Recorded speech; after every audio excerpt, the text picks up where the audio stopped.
আমি কি পারবো নাকি পারবো না, আমাদের হবে নাকি হবে না।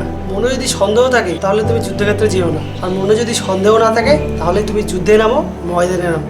সবসময় মনে রাখবে একটা কথা, একটা সন্দেহ মন, যার মনে সন্দেহ থাকে, নিজের উপর ভরসা থাকে না যে আমি পারবো কি পারবো না, এই দোনোমনো ভাব যখন থাকবে সে কখনোই জিততে পারে না, তাতে সে যত বড় শক্তিশালীই হোক। আর সেই ব্যক্তি, সেই ছেলেটা জিতে যায় যখন তার মধ্যে কনফিডেন্স, বিশ্বাস থাকে। সে যদি দুর্বল হয়ে থাকে, তার যদি বিশ্বাস থাকে যে আমি পারবো, আমি জিতবো, আমার ভরসা আছে, তাহলে সে জিতবে।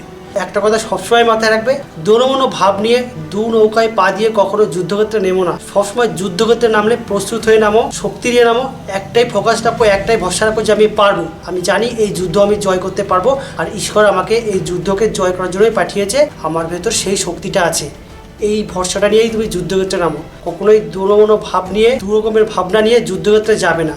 যখনই তুমি যাবে তুমি ফিরেই আসবে, ব্যর্থই হবে, তুমি জিততে পারবে না। তো জিততে হলে তোমাকে একটাই টার্গেট রাখতে হবে যে আমি পারবো, আমার দ্বারাই হবে। তাতে তুমি যেরকমই হও না কেন, তুমি ছোট বড়, তোমার শক্তি যেরকমই হোক, তোমার আকার আকৃতি বা দেহের শক্তি যেরকমই হোক, শুধু ভরসা রাখবে যে আমি পারবো, মাইন্ডে শক্তি রাখবে। যখনই এই ভরসাটা থেকে যাবে, তুমি যত বড় যুদ্ধক্ষেত্রেই যাও, তুমি একাই 100, তখন ঈশ্বরও তোমাকে সাহায্য করবে, তোমাকে শক্তি দেবে। ইতিহাসে এরকম অনেক বহু যুদ্ধ হয়েছে, তোমরা ইতিহাসে পড়েছো। একটা রাজার কাছে যখন অল্প সংখ্যক সৈনিক ছিল, মাত্র 300-400, আর অপোনেন্ট যার সঙ্গে সে যুদ্ধ করতে গিয়েছিল, এগেনস্টে হাজার হাজার সৈন্য এবং প্রচুর অস্ত্র ছিল, তা সত্ত্বেও যার কাছে মাত্র 200 বা 100 সৈন্য ছিল, সে ওই 3000 সৈন্য যার কাছে ছিল, প্রচুর অস্ত্র শস্ত্র ছিল, তাদেরকে হারিয়ে দিয়েছিল। কেন যেন? এটা বিশ্বাসের জন্য, মনের শক্তির জন্য। ভরসা ছিল যে আমি এই যুদ্ধ জিততেই পারবো, আর আমি জেতার জন্য এসেছি।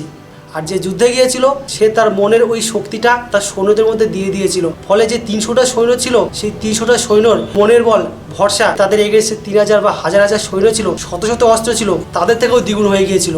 আর তারা ভরসা নিয়ে গিয়েছিল, যার জন্য তারা জিততে পেরেছিল। তো বন্ধু, একটা কথা সবসময় মাথায় রাখবে, যুদ্ধক্ষেত্রে নামলে কখনোই দোনোনো ভাব রাখবে না যে তুমি যুদ্ধক্ষেত্রে নামলে সবসময় ভাববে যে আমি জিতবো, আমি জেতার জন্য এসেছি, আর ঈশ্বর আমাকে সেই শক্তিটা দিয়েছে। এই কথাটা মাথায় রাখবে। তুমি যেখানেই যাও, যে যুদ্ধেই নামো, যে ময়দানেই নামো, তুমি জিতবেই জিতবে। শুধু নিজের উপর ভরসা রাখো। আর যখন যুদ্ধ নেমে পড়বে, তখন একদমই পিছনে পা ফেলবে না। যখনই একবার তুমি যুদ্ধ ফেলে দেবে, তখন কখনোই কিন্তু পেছনের দিকে ফিরে আসবে না। তখন তুমি ভাববে যে তোমার পেছনে পা ফেলার জায়গা নেই। জয়ের ভাবনা নিয়ে এগিয়ে যাও, তুমি জিতবেই জিতবে। আমরা প্লেয়ার, ফুটবল প্লেয়ার, আমাদের স্বপ্ন বড় প্লেয়ার হওয়া, বড় খেলোয়াড় হওয়া।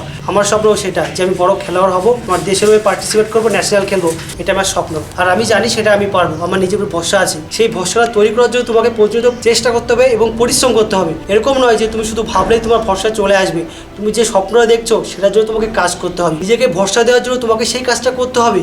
যখন তুমি সেই কাজটা করবে, তুমি নিজেকে বলবে যে দেখো, আমি এখন এই কাজটা করছি আমার স্বপ্নের জন্য, তখনই তোমার ভেতর থেকে পাওয়ার আসবে, ভরসা চলে আসবে।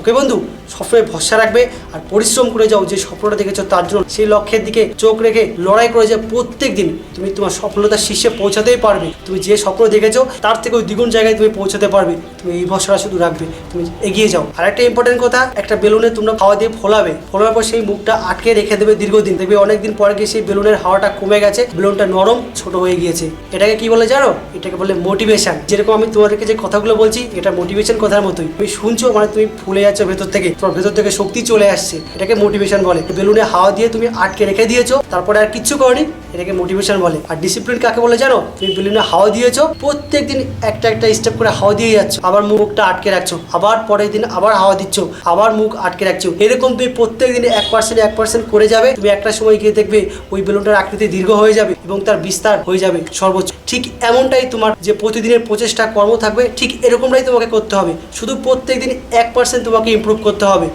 1%, 100% নয়। আগেই তোমাকে দীর্ঘ শীর্ষে তাকাতে হবে না। তুমি প্রত্যেক দিন, দিনের দিন তুমি তোমার 1%কে উন্নত করার চেষ্টা করো, ডেলি করে যাও। তুমি একটা সময় গিয়ে দেখবে তার পরিধিটা এতটা পরিমাণে বিস্তার করেছে, পুরো চারিদিকে ছড়িয়ে পড়েছে। এটাকে বলে ডিসিপ্লিন। ডিসিপ্লিন আর মোটিভেশনের মধ্যে এটাই পার্থক্য। হ্যাঁ, তোমাকে মোটিভেট থাকতে হবে যে আমার স্বপ্ন আছে বড় খেলার হবো। এই মোটিভেটটা তোমাকে রাখতে হবে যে আমি পারবো, আমার দ্বারাই হবে, আমি বিশ্বে, পৃথিবীতে মহান কার্য করার জন্য এসেছি, আমি কোনো সাধারণ মানুষ নই। এই ভরসা তোমাকে রাখতে হবে, এই বিশ্বাসটা, এই মোটিভেশনটা। আর সেইটাকে তোমার সাকসেস করার জন্য ডিসিপ্লিন রাখতে হবে। মোটিভেশন তোমাকে পাওয়ার দেবে, কিন্তু ডিসিপ্লিন তোমাকে আগিয়ে নিয়ে যাবে, তোমাকে তোমার লক্ষ্যের শিরায় পৌঁছে দেবে। ঠিক আছে বন্ধু, সবসময় মাথায় রাখবে, যুদ্ধক্ষেত্রে যখন নেমেছো, লড়াই ক্ষেত্রে যখন নেমেছো, তখন একদমই পেছনে পা রাখবে না, শুধু এগিয়ে যাও। তুমি নিজের উপর ভরসা রেখে যাও যে আমি পারবো, তুমি জিতেই যুদ্ধক্ষেত্র থেকে ফিরে আসবে। ওকে বন্ধু, তো best of luck, keep going. Okay, love you and God bless you.